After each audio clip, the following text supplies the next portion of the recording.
All right, good afternoon, everyone, and welcome back to Positive Thinking. Today's Ladies Lunch and Learn is dedicated to Lili Nishmat Pam Lunzer, Penina Pearl Bat Tova Alava Shalom. She's a regular participant of our Lunch and Learn classes who was dearly missed. Please make barachot Lili Nishmata. She was at my class several times, I remember, always added a tremendous amount of wealth and wisdom, very insightful questions. I'm not really sure what happened over here. I do believe, though, that God has a plan, and that everything that happens beyond our ability to understand somehow fits into the greater scheme of good in the world. Today's class is also dedicated to Nishmat Mrs. Lily Safra, Leah Bat Chanal V'Shalom, her second Azkara. Please have her in mind also, Li'ilui Nishmata.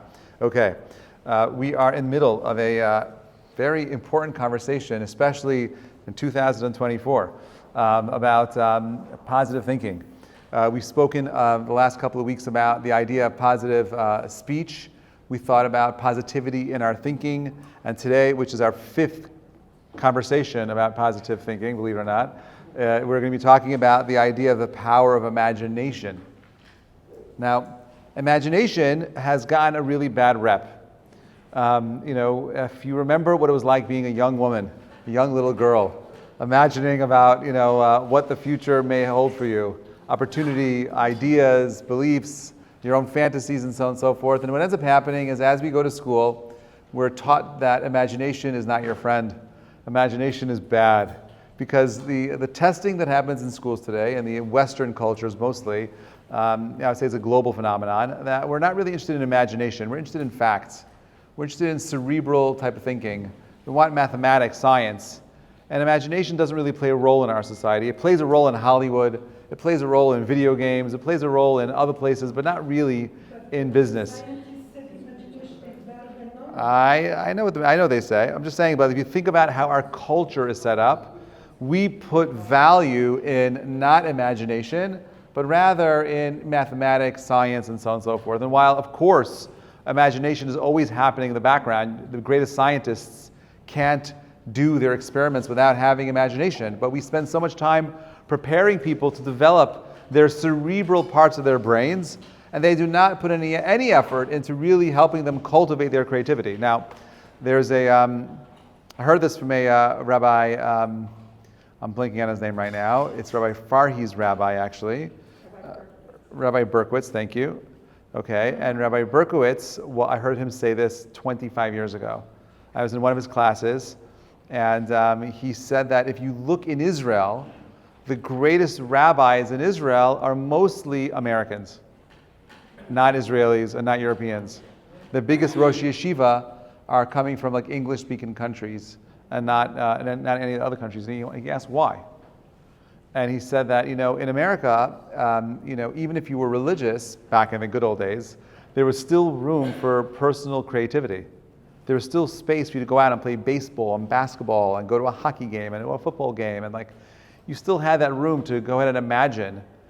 However, whereas in Israel, the culture is so rigid that there's no room for any of this stuff. There's no room for rollerblading and basketball and football and so on and so forth. There's just no room for it there.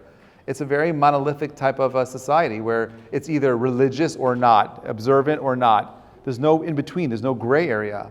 So he said, right, Berkowitz said that he believes that the reason why you have so many more Gedolim that are American or Anglo, as we call them, is because they came from societies that allowed them to express their imagination muscle.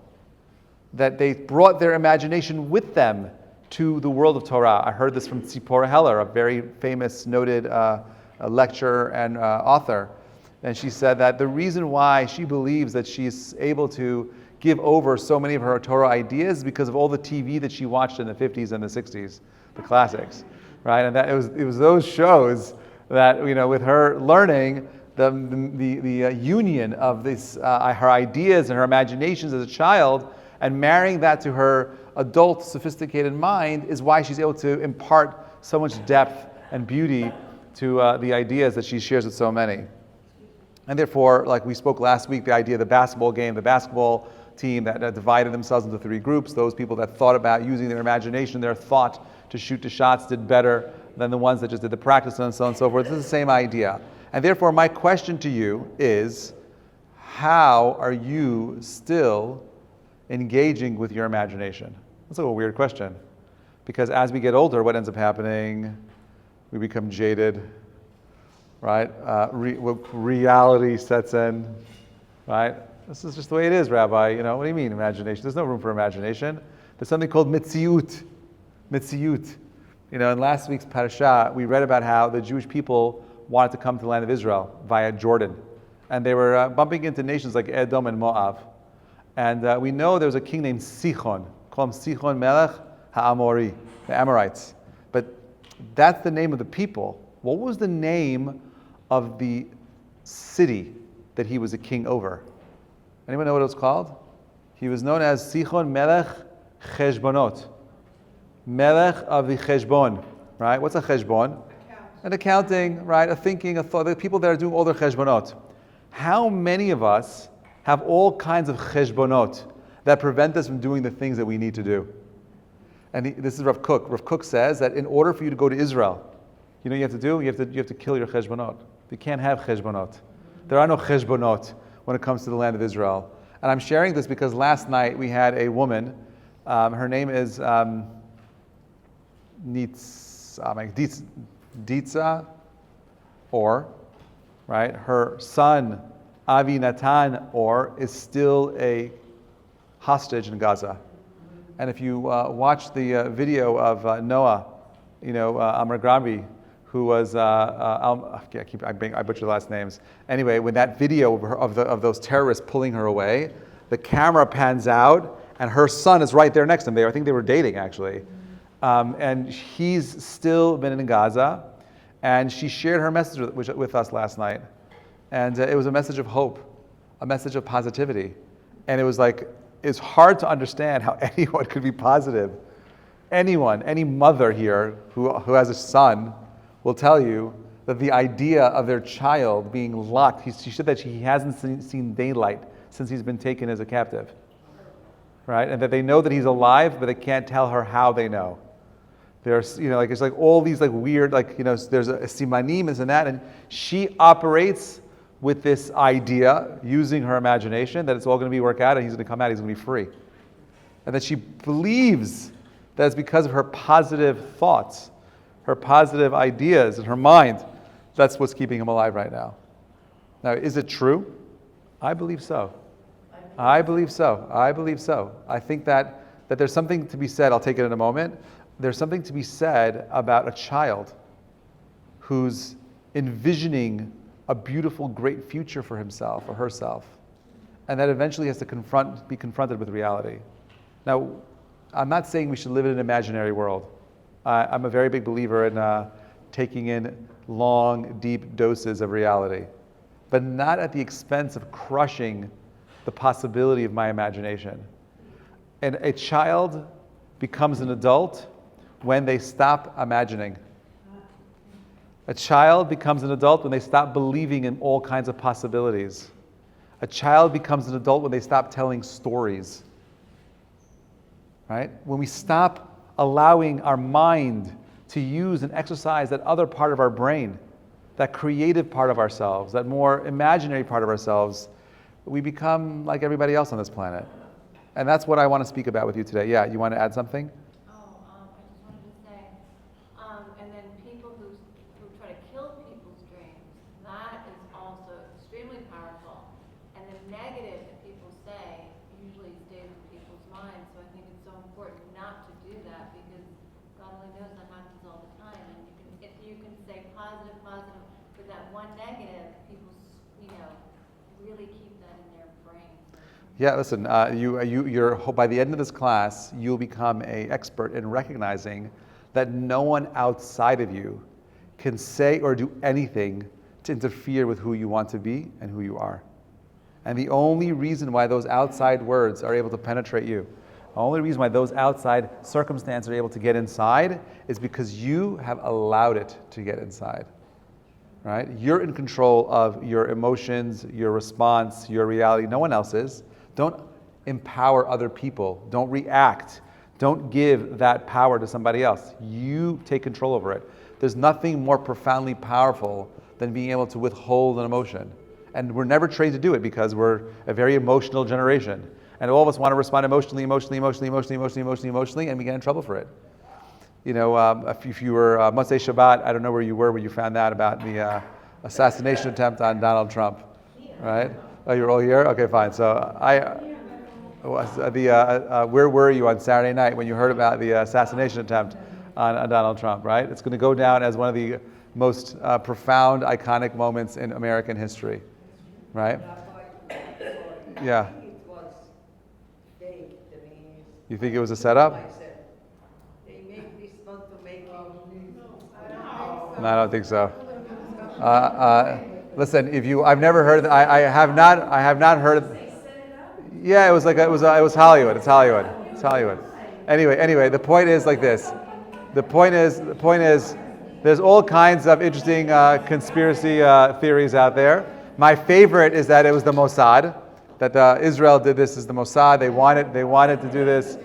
And I said in response, because I saw this comment, I said if it was the Mossad, he would be dead. And the fact that he's alive means it was definitely not the Mossad. I don't believe it was a sketch. I think it was real. I think that we live in a very challenging time in American history and culture. I think that we live in a time of tremendous negative speech. I'm not saying that Donald Trump didn't contribute to it, because he definitely did. He definitely changed the way politicians speak about one another. There was some kind of cordiality and respect that was lost. I'm not blaming him, but I'm saying that he definitely set a new trend in this country. And certainly the media and our current president has not helped the situation. They've only poured jet fuel on top of the situation. And I blame them equally for everything that has happened to this person. I'm sharing it because, when he was, if you watch that video of him, after he felt that bullet whiz by his ear and he drops down, right? And he's before he even got up, and you see him on the ground with his face to the ground, you see that blood coming down his face. And I was thinking to myself, what do you think that man is thinking right now? What's going through his head?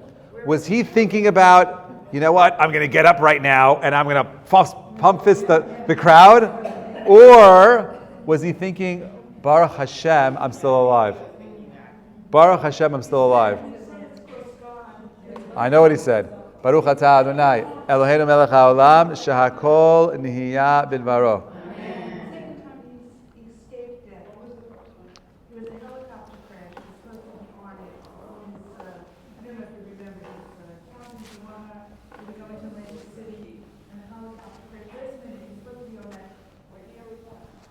Anyway, you could Google it. Thank God for Google. Anyway, so you have a situation where you have individuals who are put into circumstances, okay, and it's obvious that God got him to turn his head. I know the kind of gun that he was using. He was using an AR-15. I could give you the same gun and put you on the roof and ask you to look through the target. You would hit him. That's how easy it is. That's how easy it is. You understand? You don't need to be a marksman. You don't need to be a professional sniper to do what he did. Now, how he got there, how did he climb a roof without anyone seeing? I know they saw him, but how did the police not see it? How did he get through with it? How did the snipers not see it? All kinds of interesting things. Not for now. We'll talk about it later. But the point that I want to make is as follows. For whatever reason, Hashem wanted this guy to survive. Right? Hashem wanted him to survive. Okay? Hashem wanted to survive for all kinds of things. There's no question that one night solidified most likely his victory of the next presidency of this country. No question about it. No question about it. And I think that it was, for me, the thinking was, wow, God really doesn't want Biden to win because of what it would do to the Jewish people. God really wants Trump to win because of how much support it would give to the Jewish people. And J.D. Vance, also all that. Now, why am I sharing all this? How is this connected to our class? Okay? If you and I choose to see that situation as, he got lucky, it was staged, it was something else, we're losing out on the opportunity of seeing the hand of God. And the idea of the power of imagination, by the way, is the only way you can see God. I asked last night, Mrs. Orr, how do you stay positive? She says, I have emunah. And the girls here that were, the guys and girls that were here last night, the question they said, well, how are you so strong? So I went to her afterwards and I said to her, everyone's asking how you're so strong, but they don't know that, your son's 31. It took you 31 years of strength training to get to where you are right now. It took you 31 years of working on yourself to becoming the woman that can stand up in this circumstance to overcome the situation that you're in right now. And my question to her was, well, if you could point to some things that you did over the last 31 years that gave you that strength, what would you point to? What would you say was it? What were those things that helped you on this amazing journey that gave you the courage and the strength to stand up the way you do? So you know what she said? She said that her whole life, she's always tried to find God throughout her day. She's always tries to find God throughout her day. There's not one day in her life where she doesn't spend a little bit of time of trying to see a little bit of God's hand in her life. And I said to her, the idea of having emunah, belief, right? Emunah comes from the word also uman, which means a craftsman. A craftsman, a specialist becomes a specialist because they spend time becoming excellent in their craft. And having emunah is also the idea of becoming an expert in your craft. How do you become an expert in your craft? Through practice, through time, through trial and error, through failure, through constantly pushing and pushing and pushing and pushing and pushing. That's the only way it happens. Okay? So then she said to me something which she didn't realize what she was saying at the time, but what she got at the core was the precursor to emunah is hakarat hatov, gratitude. The precursor to belief, to faith, is just being grateful for the things that you have, hakarat hatov. If you're ungrateful, you don't see the finger of God. If you're not using your imagination to exercise the thought in your head to find God in your day-to-day lives, it will destroy you. Right? There's so much pain in the world today, so much suffering, so much challenge, and you don't have to live in a world of challenge. There's a story that I like to tell of a young girl who was in high school, and she decided that she wanted to go to medical school. And she understood in high school that if she wanted to go to the best medical school, she had to work really hard. So she would spend 6 hours a day. Every single day she'd come home from school, 6 hours a day, from 3 o'clock until 9 o'clock. She would put in her studies biology, chemistry, physics, math, math 1, math 2, all the algebra, trigonomics, whatever she needed to do, she put in the effort at the time, and every single year, at the end of the year, she was a straight A student. She worked really hard, she put in the effort at the time, straight A. She graduated, she took her MCATs, she did very, very well, and she finally submitted her application to Harvard Medical School, right? She wanted to go to Harvard, she wanted to go to the best school possible. And she's waiting every day, checking the mailbox, did she get in, did she get in, and she finally gets in. And she's freaking out. She's like, oh my God, I'm living my dream. All those years, those 4 years, all those hours, it finally paid off. I want to be a doctor. I want to be a surgeon. I wanted to be an emergency room doctor. Okay? She goes to Harvard, and she's putting in her 6 hours a day. And she gets back her grades the first semester. She gets a B. And she's like, holy cow. And she realized that everyone around her is putting in more than 6 hours. That if you want to be a doctor in Harvard, and you want to go to a really good school, you want to get selected for the best possible program, you got to put in more hours. You got to put in 9 hours a day. And she rededicates her efforts. Next semester, she gets a 4.0. Okay, she realigns herself. And she graduates with the highest honors. She gets into Yale Medical School at the end. Okay, and she graduates as a surgeon. And she's finished everything. Okay, 9 years of work, specializing, all of it. 9 years of college, of focus, of hard work, okay? And she's finally walking through those, she's in the hospital, and she's coming in her first day on the job as a doctor, okay?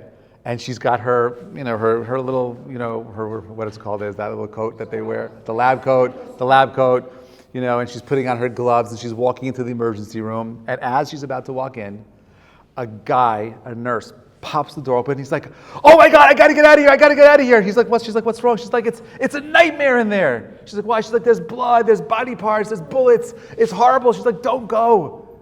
And she looks at him and says, your dream, your nightmare is my dream.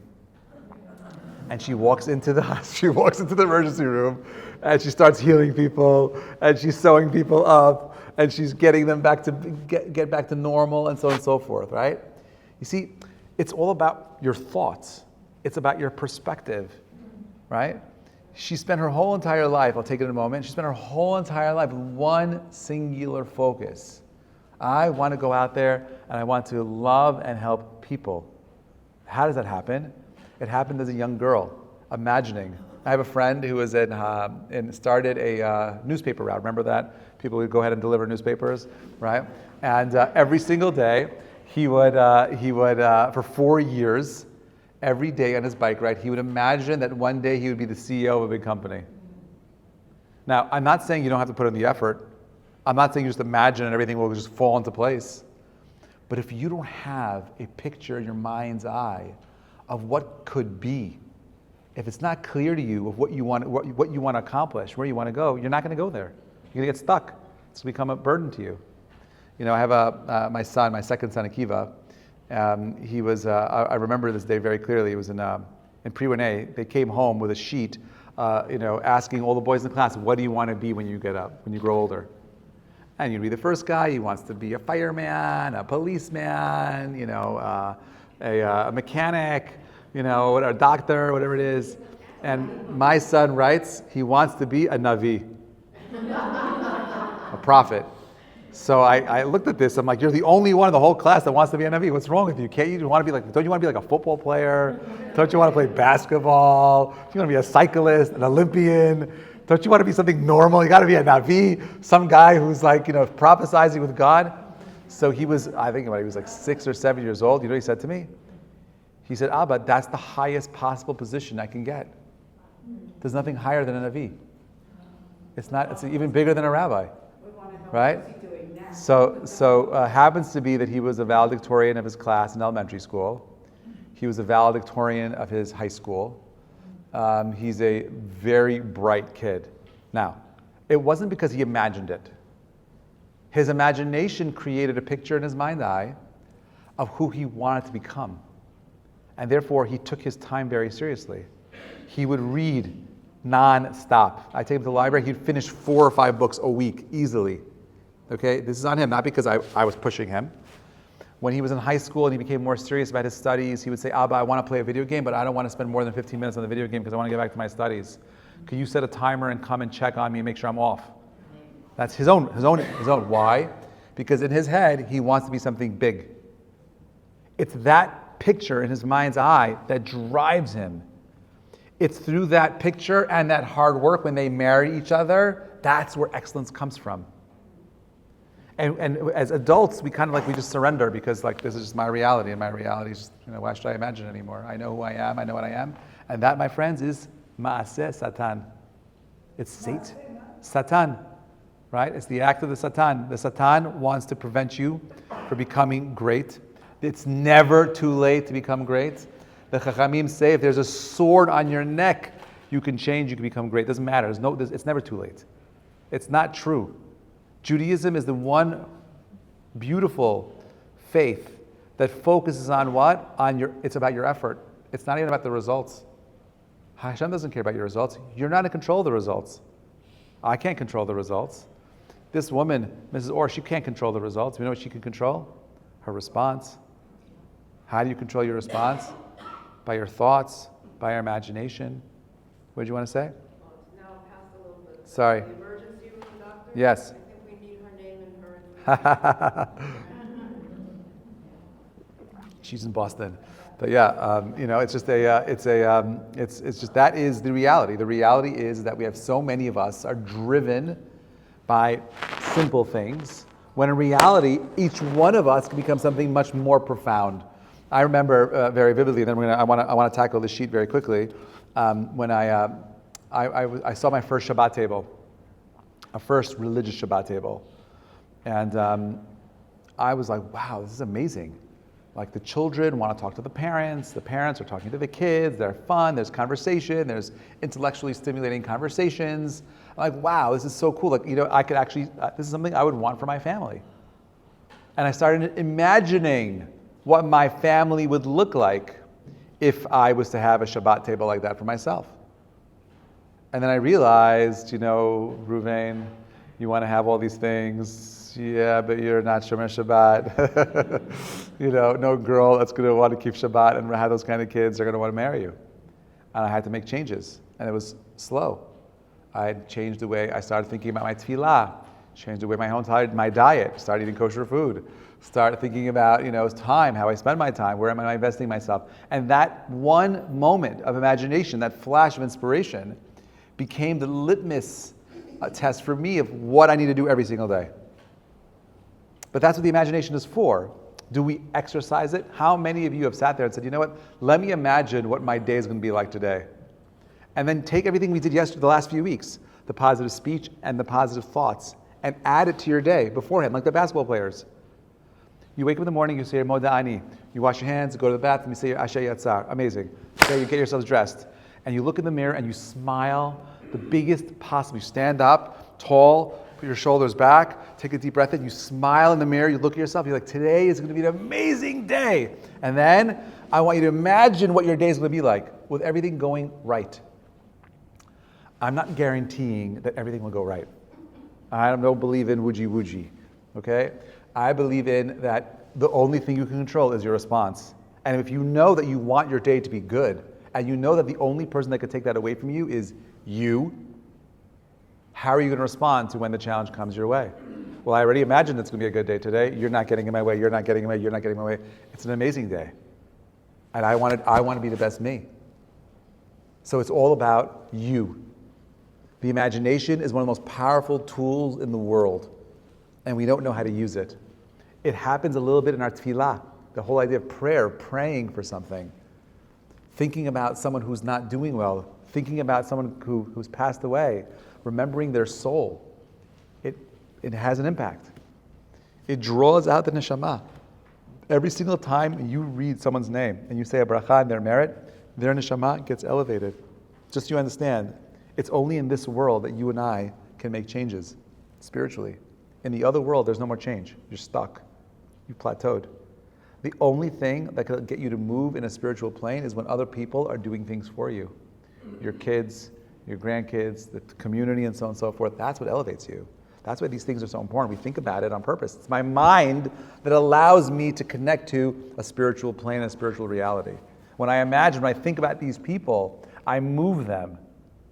If I have that ability of moving something so far away, infinitely far away, imagine what I could do with that same power of imagination with the things that are closest to me. When you think about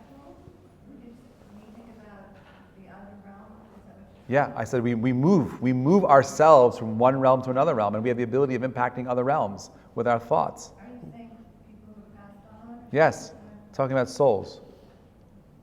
Yeah. Okay. Any questions and comments before we get into these sheets? So we have 7 realms to achieve. I didn't say that. I'm asking. Oh, there's lots of realms. I have no idea. There's infinite realms, But we know that there are concentric circles of space between us and God, and each one we call it a klipla, a layer that is there, and our job is to peel it away as much as we can so we can see the source. But ultimately, when our bodies are left this world, that's it. You're stuck. It's energy. You're stuck in a place, and you choose. Your choices are a very much a reflection of where you're at. And some people say that's what Gehenom is. What is hell? Hell is knowing that you no longer have the ability of making any changes, and that your choices have defined where your station is right now in the spiritual realm. And hopefully you use your choices the right way, and you're really close, and you look back, you're like, wow, all that hard effort paid off. And if God forbid not, it's the hope and prayer that you left over children and grandchildren that'll help pull you out of the situation that you find yourself in that realm. Yeah. So if you keep the imagination, Yeah. and you connect it all the time, you can, that Hashem's hand is in everything. So then the expectation of the result of your imagination in the morning will work with adapting to what Hashem is revealing to you. Correct. You don't get yourself. Like, Correct. well, Correct. that shouldn't have Correct. happened. I did already 5 things, and you know what, everything's still negative, and you gotta go with, I'm just looking for one of them. Yeah, I don't have like a formula. I would say like this: that I mean, they're all interconnected, and I think that the thing that I want to, and that's why I bring the sources. The idea of these sheets. I don't have to give you the sheets. I could just tell you nice stories all day, and you'll feel great. But I want you to have the sheets because I want this to become a cerebral process. Also, it has to. The only thing that moves us ultimately is facts. It's intellect. The emotions are great; they make you feel good, and you walk away with nothing. The sheets are there for you to look at and review. You should be having these sheets. You have 5 of them right now. You every day take one. It takes you 5 minutes to read through it. Review it. Review it for a month. Review it for 90 days. Go through it again over and over. The classes are online. Go listen to it on 10 speed. I don't care how fast it is, but just put in the effort. If you don't work on internalizing the ideas, you lose out. This is the most powerful thing in the world. This is about your happiness. This is about your future. This is about your health. This is about the world that you and I are living in. You choose to make it a negative world, or you choose to make it a positive world. It's on you. Yeah. I just want to add something. Sure. It's about the airplane Mm. and a bumblebee. So when you were talking about imagination, if people stop in creating an airplane because they want to move from one place to another place, that it's tons and tons of weight for the airplane to go up and it's suspended in the air. Right. And also the bumblebee's body is so big, like fat, and the wings Wings are so small. tiny, and still, It's able to fly. and it doesn't have any doubt that it's going to fly from one place to another. Right. Yeah. Listen, that's the beauty of nature. That God creates a world which defies all logic, and there's no question that I really believe that there's the way in which you can feel that gratitude and that appreciation is by learning science, and specifically looking at nature and science. If you understand how everything around you is created so perfectly, there's so much precision in every plant and every insect and everything. The fact that I could take a seed and bury it and it turns into it's something that brings life is unimaginable. That something dies and grows from that the earth itself has nutrients that provides for life. That the earth is a perfect place that gives us the ability to have the lives that you and I have. It's mind-boggling. The precision of it, the perfection of it, that we have. Why did God create us in a world where we're submerged in water? Like why maybe we should have had gills. We should have been all fish people, right? Living in the ocean. It's beautiful down there. It's stunning. Nature's gorgeous down there. Beautiful. There's a different kind of ecosystem, but God did not want us to be in water. He wanted us to live in a world of oxygen, in a world of combustion, a world of fire. Not just the world of water. He wanted us to live in a world of opposites. He wanted you to live in a world of contrast, because it's in contrast that you and I can spark our imagination. If everything was monolithic, we only lived in water, our lives would be very dull and wet. Does the fish know it's wet? That's the question, right? But ultimately, okay, so that's my point. The point is that we live in a world of contrast, and it's there for us to spark our imagination. Mishnah Pesachim. In each and every generation, a person must view himself as though he first left Egypt. This is a call in the Haggadah, that you need to be mindful of yourselves, using your imagination, the mitzvah, to exercise imagination, to see yourselves as if you were slaves that left Mitzrayim. We do it every year, Pesach. Another example of that. Let's look at number 2, Man's Search for Meaning, Viktor Frankl. Okay, you should have all read that book. Okay, good. The lifeline which kept me sane during the dark days of suffering during the Holocaust was the thought of reuniting with my wife. At every possible opportunity, I would imagine this reunion. Even during the worst times, I did not stop thinking about how we would return to each other and how we would live after the war ended. That's what kept him through, imagining the survival of the people in those camps. Number 3, Rabbi Simcha Zissel Ziv, the Alter of Kelm. How do the holy answers of all the great men throughout the generations attain their high spiritual levels? The unequivocal answer is that they did it by means of their immense power of imagination. When a person's imagination summons up a powerful image of Hashem's promise, reward, and punishment, it becomes impossible for him to commit a sin. What's driving you? Right? Fear No Evil, Natan Sharansky, one of my other favorite authors. He says, within the oppressive confines of the Soviet prison cell, I found solace in the silent chess match that played out in the theater of my mind. Each imagined game was a defiant dance of intellect, a silent rebellion, where the kings, queen, and pawns moved at my command, symbolizing the inner freedom unsaleable by my captors. This mental escapade did not merely serve as a distraction from the chains of my imprisonment.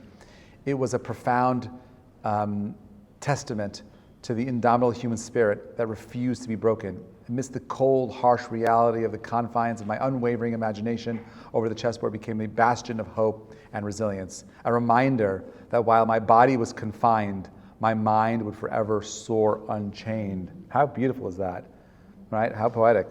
So he was a refusnik. He was married on July 3rd, 1971.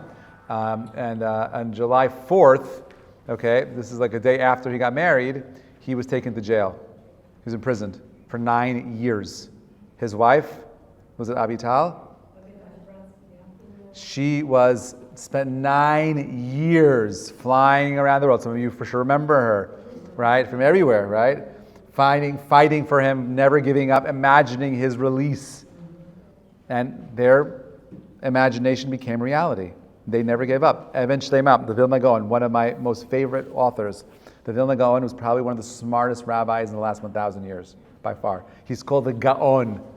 No other rabbi is called the Gaon. The Gaon is a very specific period in Jewish history. You have different periods that different rabbis have different names. You have something called the Gaonim, which is like the 7th century until the 10th century. Then you have the Rishonim from the 10th century to the 15th century. Then you have the Achronim from the 15th century onward until today. So he lived in the 1700s. He's really an Achron, but they called him Gaon. Yeah, but it means genius, but it's also a classification of a specific type of rabbi from a specific time in history. All those rabbis were all geniuses? They're all geniuses. What's the Tanaim? What the Tanaim were even before that. The Tanaim are from like the 1st century until the 4th century. But anyway, so they have Tanaim, Amoraim, and you have Sevaraim, and you have Goanim, and you have Rishonim. There's different sections in history about our rabbis and their stature. So he was a 17th century rabbi that had the status of Gaon. And this is what he says, by the way, just so you understand, he wrote a book on mathematics. Okay, it's called Kramer's Law of Mathematics. His name is Eliyahu Kramer, his English name. And he wrote it when he only did mathematical problems when he spent time in the bathroom. Now, you may think, well, this guy must spend a lot of time in the bathroom, right? But he didn't, okay? He used every single moment of his life to think about how he can use his time for spirituality. Before he wrote a halakha, one halakha, he would fast for 30 days and meditate on one halakha before he wrote it because he was afraid of it being misunderstood and so on and so forth. That's the kind of person we're talking about over here. So this is what he says, okay? He says, the immense power of imagination is well known to the Yetzer Hara. Okay, the entire thrust of the Yetzer Hara's effort is to implant imaginary scenes and possibilities in our minds. If imagination is indeed so powerful, how is it possible to overcome one's evil inclination? We must fight back using the same weapons of power of imagination that the Yetzer Hara uses. For that is the only way we can remain strong in the face of his cunning attempts to lure us into his grasp. We must imagine positive, joyful thoughts and not become entangled in thoughts of despair and anguish. Only in this way can we successfully stand up to the Yetzer Hara. So you have the Yetzer Hara, the greatest foe, that wants to go ahead and destroy you, and the way he gets you there is by thinking negative thoughts. What do you want to say? I think this is like the question that I asked you about last week. That what? I don't know, just something that I was thinking about, about the difference between the positive and the negative. When we were talking about it, how to avoid, this is the answer. Right, that's the answer. The answer is that you have to use it, like meaning, and that's my point. The whole point is like we have the imagination there, and we're never trained to use it. It's just there, like we talk about, we want to write stories, fairy tales, we want to color and paint. No, but you could use your imagination for every single aspect of your lives. You use it as a tool to start creating a picture in your mind's eye of what you want yourself to be, where you want to go. Never give up, but that's your power. The Yetzer Hara gets you to think only in the negative terms. He only wants to see the negative pictures. That's the lowest part of who you are. The highest part of the imagination is the opposite. If the imagination could stop a person from becoming great, imagine what happens when you use it to try to achieve greatness. Is that what people call manifesting? That's part of manifesting. This is the beginning. These 3 steps, speech, thought, and imagination, are the precursor steps to manifesting. Okay, Zohar, let's go Kabbalistic on you, okay? Let's see what he says. He says, imagination is a powerful spiritual gift HaKadosh Baruch Hu has given us, but how we use it is up to us. For instance, if someone suddenly becomes frightened, it is likely that he will follow his imagination, lead and think of the worst possible scenarios about to occur.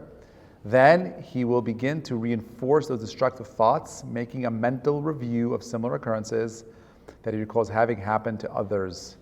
And now he's stuck in a negative mental loop because he's allowed his imagination to get the word. By the way, this happens to us as children, right? You hear thunder and lightning, you're like, oh, something's coming, it's bad, it's going to happen. Then your imagination runs and runs and you go crazy, right? That's in a negative way. Ale Shor, Rav Wolbe, says, the very essence, he was the father of the Musar movement in Israel over the last 30 years. I'm definitely very much a student of his thinking also. Very essence of mankind is bound up with his imagination. In fact, the Hebrew word for a man, Adam, and imagination, Dimyon, are based on the same root. The uniqueness of man, as distinct from other life forms, is that man has free will. This free will can be expressed through one's imagination, taking one to an elevated spiritual state or to a base materialistic lifestyle. We can choose to align ourselves with the earth from which our bodies were created, or we can choose a spiritual dimension, fulfilling the words of Yeshaya, I shall resemble the Most High. That's on you. Iger Tamusar, Rabbi Yisrael Salanter, the father of the Musar movement, Ale Shor, Rav Wolbe, is a student of the Rabbi Yisrael Salanter. And he says as follows, he says, the spiritual aspect of our consciousness chooses the direction we want our power of imagination to take. Our spiritual aspect is a divine part of us that transforms our imagination into distinct thoughts. A person's imagination is unrestricted. However, someone who does not know that he's capable of controlling his imagination is lacking something in his status as a human being. A person's ability to achieve his full potential as a human being is related to how much control he exercises over his or her imagination and whether he uses that ability properly. Wow, straight up. Okay, just so you understand, Rabbi Yisrael Salanter was the father of the campus rabbi movement. Okay, he was the first campus rabbi. He dressed in a 3-piece suit, very distinguished, very erudite, and he would go onto campus and challenge Jews on campus about their beliefs. And he had thousands of followers. Brilliant. And he's telling you it's also all about your imagination. Malbim, Bereshit, a person can create new worlds with imagination. He can influence the entire universe. The man is created in God's image, is reflected the aspect of human potential. Chazal refer to a man's inner world, the world of his mind, as a miniature world, because man is actually a partner with Hashem in the creation of the world. And with his power of imagination, he can himself be a creator of realities. With this imagination, a person has the ability to change his circumstances from bad to good or from good to bad. Whatever thoughts we choose to fill our minds with is what we ultimately become a reality in our lives. Okay, on a practical level, how can the power of imagination change our lives? How can we become aware of the effect of imagination plays in our lives today? How can we take advantage of our imagination and improve our lot?